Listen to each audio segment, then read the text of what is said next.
line. I should either don't care about these practices, do whatever I like, or I should be perfect. They don't think about the third possibility. So according to Buddhist teaching, what we are saying is, we are not perfect human beings, we are not enlightened human beings. So very often we make a mistake. Okay? Very often when you are, full of, sleep and not really sure what you are doing, the mosquito stings here, you just move your hand and kills the mosquito, you see. So you have not much control there, you are not fully awake. And when you are walking, just here, there are so many ants, moving around. I'm sure we trample on those, but we are not intentionally trampling on them. So we try our best to avoid them, but unintentionally something gets killed. It's different, you see. I'm not saying this is a good thing, but it's different, you see. So the negative consequences will be much lighter. So that's what I'm saying. So we need to. So what the Buddhist teaching says is, try your best. We cannot be perfect overnight, but try your best. You should understand all these things and try your best. If you don't try, then that's a big mistake. Because even if the situation is difficult, circumstances difficult, especially in modern age, people say it's difficult, but still, if you want to do good things, there will be many occasions to do good things. So that's the point. I remember very well when His Holiness the Dalai Lama was giving teaching on Mahamudra in the temple in Dharamsala many years back, when I was not even his translator. So imagine, it's like sometimes I think I'm dead, So that was now more than nearly around 25-30 years back. He was giving this Mahamudra teaching to a group of French people. So I was just listening among the audience. So there was one French lady who got up and said, His Holiness, your teaching is so good, wonderful, but in the West it's very difficult for us to practice. So what should we do? You see?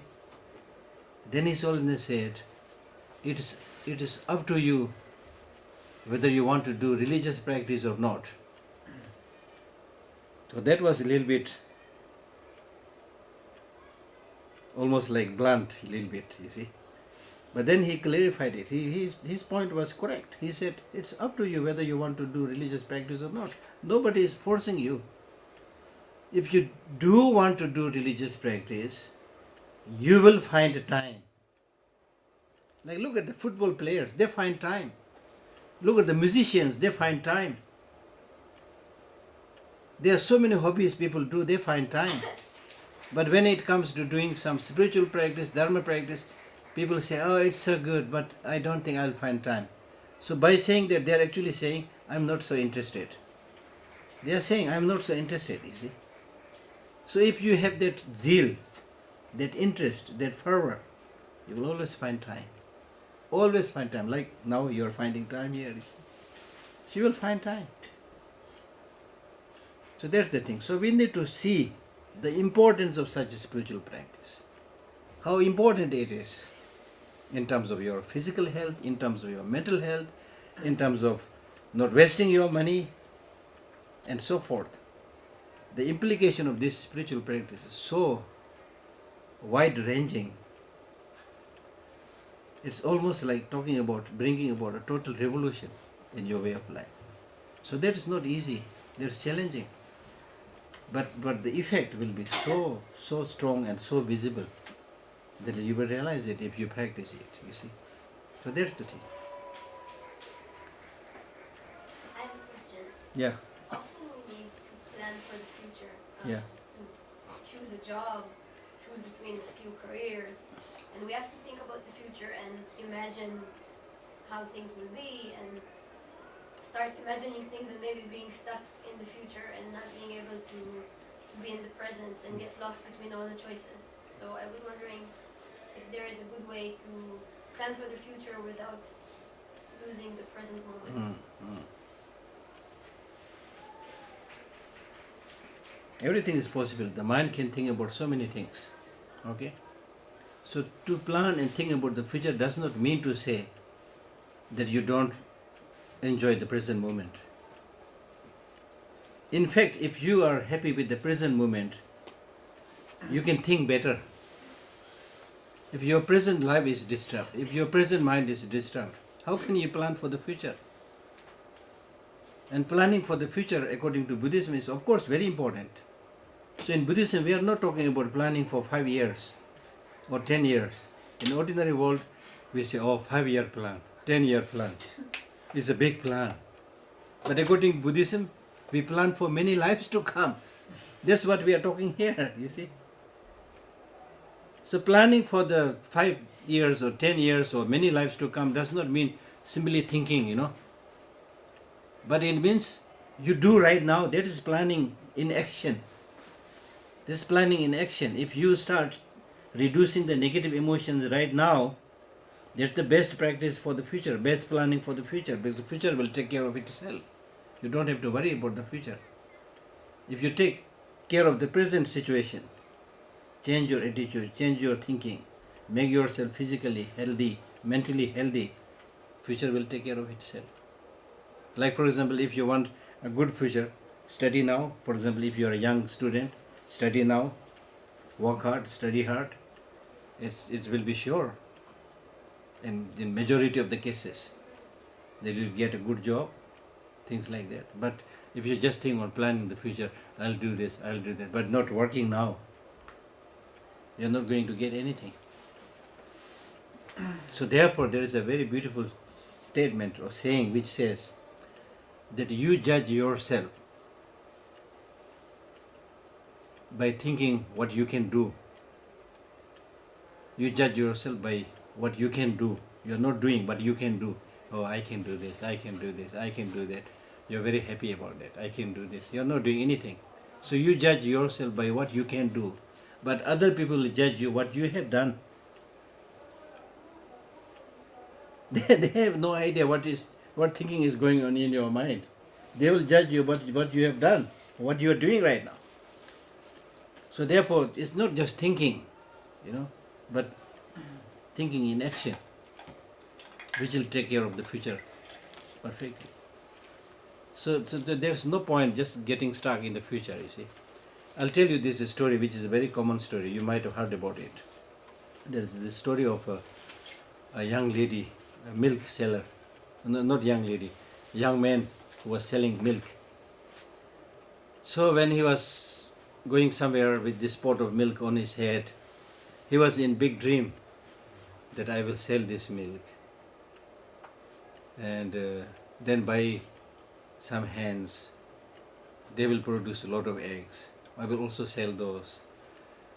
So many planning, Then he said, then after that I will become very rich. When I become very rich, then I will marry a beautiful young lady, buy a really nice house. So in this way, he was so happy that he moved his head, and he threw this pot of milk on the on the ground. Even that pot of milk that he had, he destroyed it, he spoiled it. Just thinking, you see, completely lost in the future. That's of no use, you see. So that's what I'm saying. That's of no use. Okay.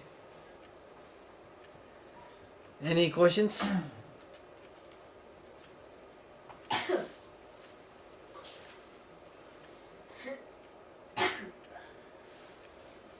Yeah. In meditation, they say many times to. You can hear what he's saying? Yeah. Okay. You will repeat the question. No. I was very. Okay. In meditation, they say many times to observe the breath, but not control it, not try let it be as it is. And for me, the moment I observe it, I also feel like I control it. I can't. I don't manage to separate it. There a way to work on it, so I can just watch it without interfering. Because the moment I watch, I feel like I interfere with it. It's not natural. That's the thing. That's natural. So that's the problem. You see, your mind is always trying to control things. So that you should not do. That you should not do. For example, huh? They heard about it. Oh, here. Okay. So the question was, when you do the meditation, for example, you watch your breath, then the teachers, they say that you just watch the breath and don't try to control it by your mind. But I always end up, controlling it.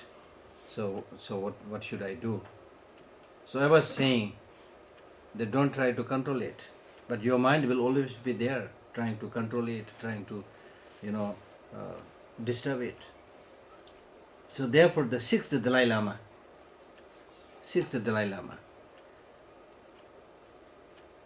who wrote a poem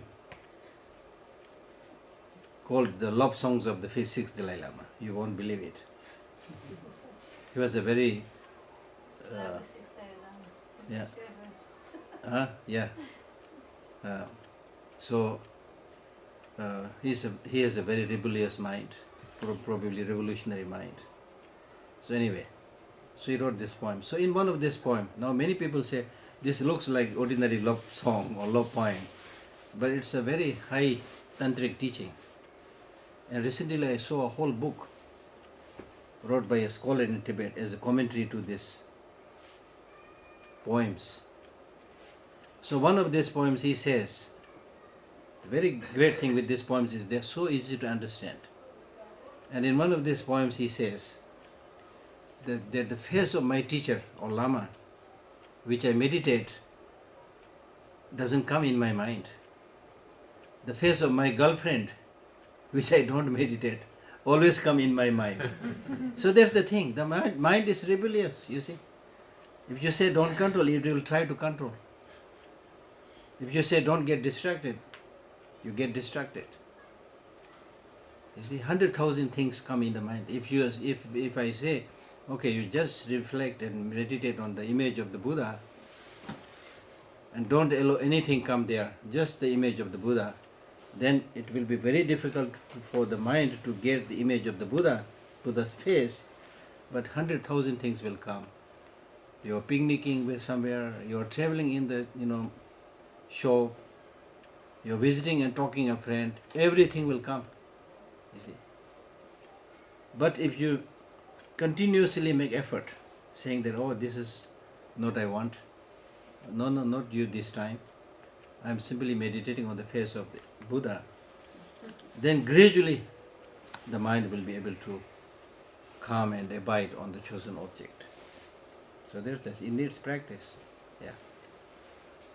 Yeah?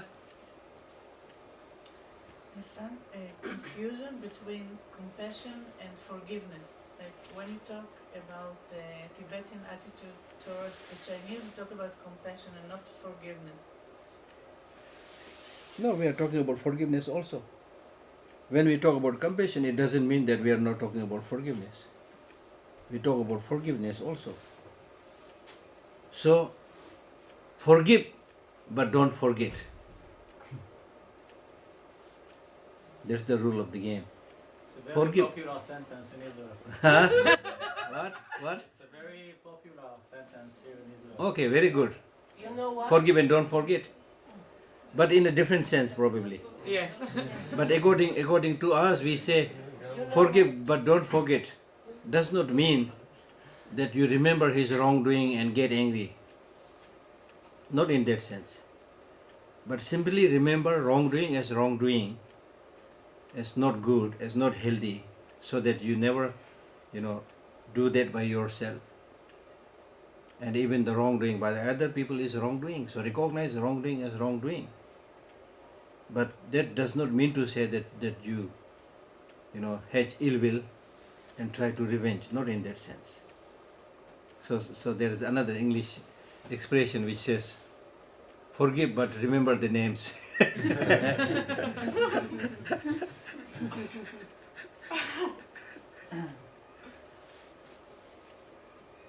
Yeah. First, I want to apologize and my question. Yeah. Is there a way or a thought that what you do all over the world can participate in action of diplomacy or solution for areas that are in battles?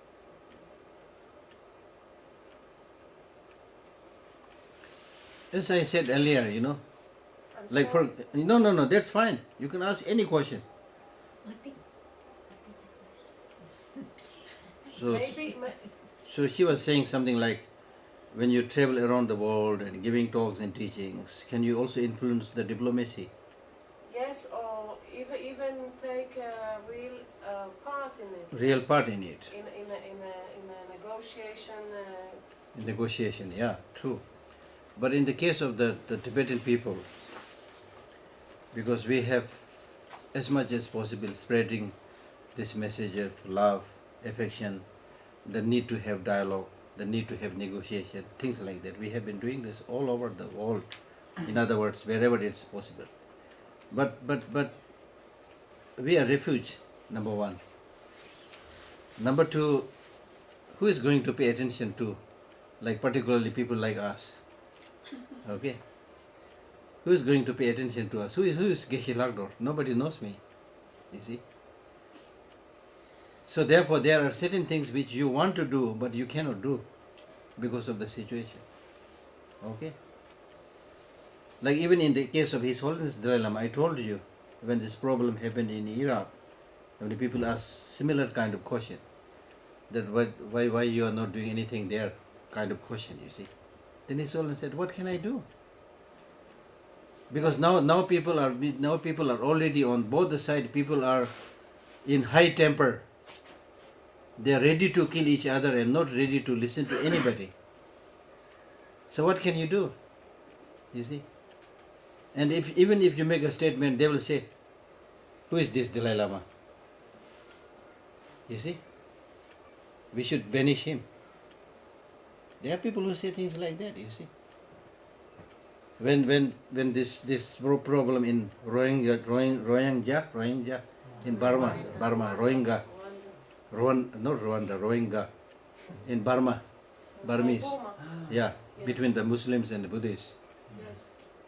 And when many of the Muslims started suffering, His Holiness said this is not healthy, that the Buddhists should pay more attention to their responsibilities and things like that. Then there was not everybody, but there was a monk who said, who is this Dalai Lama? It's not his business, So things like that. It's not that His Holiness has not said things, but you see what I mean. So it's not, I appreciate your idea, but on some levels it is possible that you can do certain things like that. But for example, in the small Tibetan community in Dharamsala, it's a Tibetan government in exile, which nobody recognizes. But still we have different departments trying to preserve education, trying to preserve culture, trying to give education, trying to take care of the health. We have even human rights desk, which talks not only about the human right of Tibetans, but we talk about human rights everywhere. And we also have a small department, small NGO called Conflict Resolution, where young people are taught how to solve conflicts, disagreements through negotiation dialogue. We are making our effort, you see. Like for example, in the local areas. Yeah. But then there may be you're right, there may be certain areas where we can do something we are not doing. That's also possible.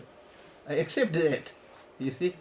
We all have that shortcomings, that problems. I'm not saying we are perfect, we are doing everything. I'm not saying that. I'm Yeah. not challenging or Yeah, something. I yeah. was just asking Yeah, if yeah, there's yeah, a method that is No, that's why I'm going saying. to politics or to There's- big there's- leaders or So that's why I'm saying I strongly support you, because I'm saying the Tibetans should not just be talking about their needs. We have a lot of problems, but we should not only talking about the Tibetans. We should talk about suffering of other people also. And wherever there is a possibility, we should. For example, there is a Burmese refuge in New Delhi who are in a much more difficult situation than the Tibetan refugees. So we invited them to Dharamsala and had dialogue and discussion and developed friendship with these people, things like that, those things that we can do. And also in Nepal now, because of this earthquake, So many monks and monasteries and Tibetans have come out on a voluntary basis, offering everything that they can, going to different places. The Tibetan government in exile also donated quite a good amount of money. His Holiness Dalai Lama also donated as much as he can, you see. So, we are refugees, there's limited thing we can do, but we are doing as much as possible. And then there are many areas I'm sure that we need to do more, not just for Tibetan, but for everybody, because we talk about well-being of all sentient beings, you see. Yeah? Yes? Is there times which is it good to express sadness?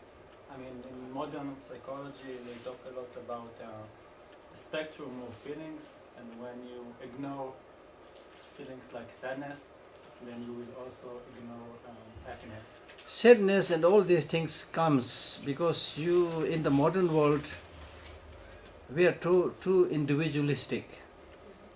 Most of the time we try to spend time alone, not having good friendship with others, you see. It's particularly very much Western culture, I think. In the East, it's much better there. The family is very cohesive. Like for example, in the Tibetan community, you can go anybody's house, knock the door, go in and talk, which is not possible in the West. You will be then seen as a burglar or intruder or something like that, you see.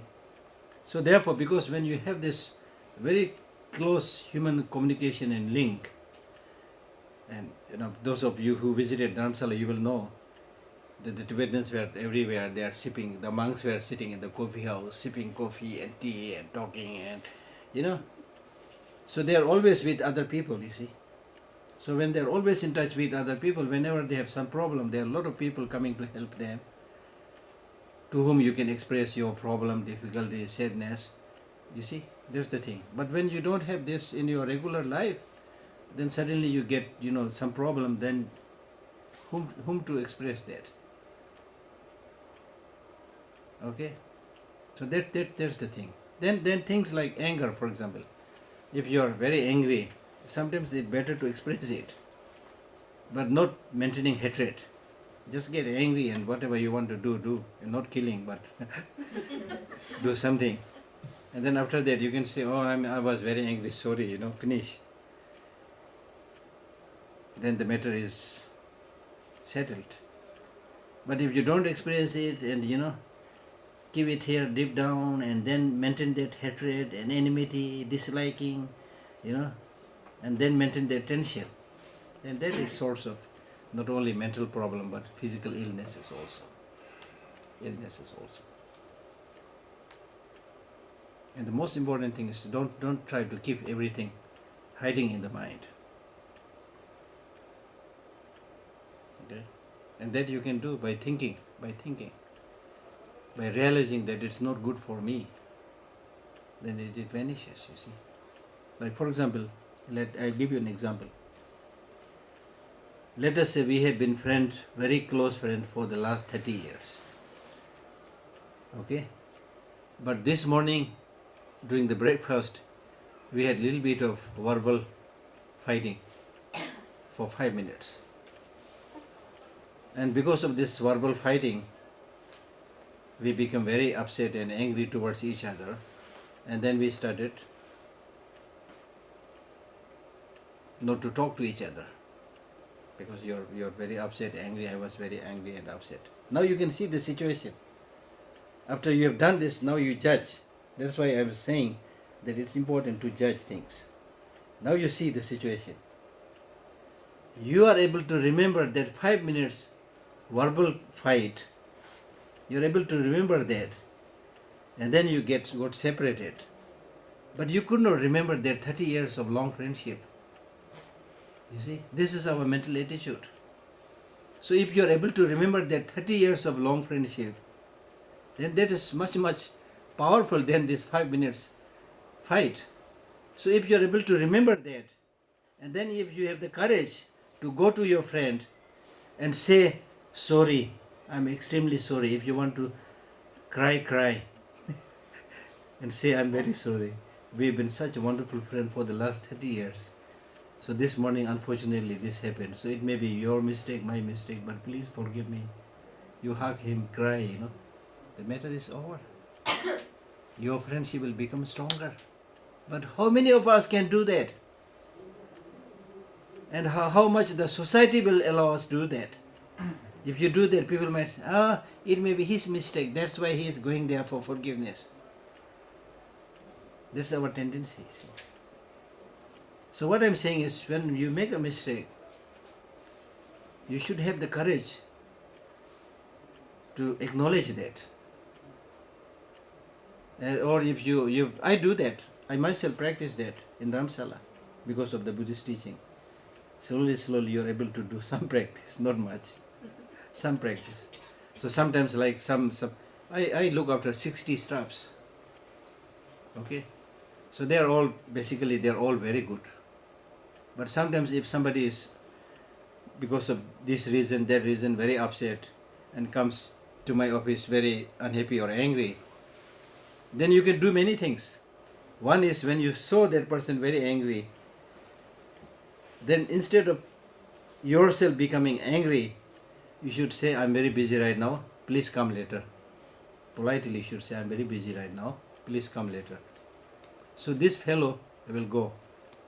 Then do you think that until he comes back, he will remain angry? No. His anger will cool down. Probably he will never come back. Because when his anger comes down and he sees what he is doing or what he is preparing to do, he might get embarrassed and ashamed and will not come back. For sure. Now even if he comes back, he will come back with more clarity of mind and less anger. So then you can discuss. You see? Or sometimes he is angry, you also are angry. He says some very nasty things. I also sometimes get angry and say nasty things. Then of course somebody has to stop when we go. Then after that, what should you do? Because he will be there. I am there, you see. You cannot avoid seeing that person. So next time when you see that person, you just, very innocently touch his hand. And then talk about something else. What happened with this thing, that thing, You see? And then just sit where he is sitting, just sit there. He will also then, because it's human nature, he will also, if he is sipping a cup of tea, you just sit next to him. He will say, Geshe, you also want a cup of tea. You see? You get a cup of tea and then you forget all those things of the past, you see. So there are tricks that you can do, you see. So which is very, very good. But normally we don't do these things. You get angry, then you avoid this person. He is coming from. It's a big burden problem for you see. So don't carry that burden. Okay? Any questions?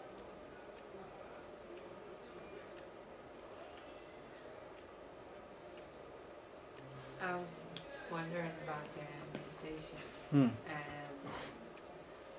Because a lot of time when I do the meditation, so after a few minutes and so on, so it starts to feel pain in my legs. It starts to feel pain and it's hard for me to stay in the position. And I read in a book that I try to not think about it, not pay so much attention, and then it will reduce, or I don't know. So I was wondering, just like as a practical. No, my own personal practice is, if you are getting some physical problem, physical illness, don't force yourself. Because meditation is done by the mind, not by the leg. So it is not necessary that you always sit like this. If you feel comfortable, it has its own advantage, plus point. But it's not a must you sit like this. So even His Holiness the Dalai Lama, he says, if you don't feel comfortable sitting like this, then you meditate like the Maitreya Buddha. It's interesting. You will find Maitreya Buddha sitting on a chair. So you can sit on a chair and meditate. So what I'm saying is, even with this kind of sitting, if on the first day you have some problem, then don't push too hard. Few minutes, the next time few minutes, and then next time few minutes. Then gradually the body will get used to it. It's like exercise, Then you sit long, you will get no problem. If you are particularly young, when you are getting old, then of course it's the old age which makes your knee, you know, not flexible, so you naturally get some problem, which I'm also getting a little bit now. So that's different, but otherwise you get used to things. It's a practice, you see. So it's like an exercise, you can get used to that. But don't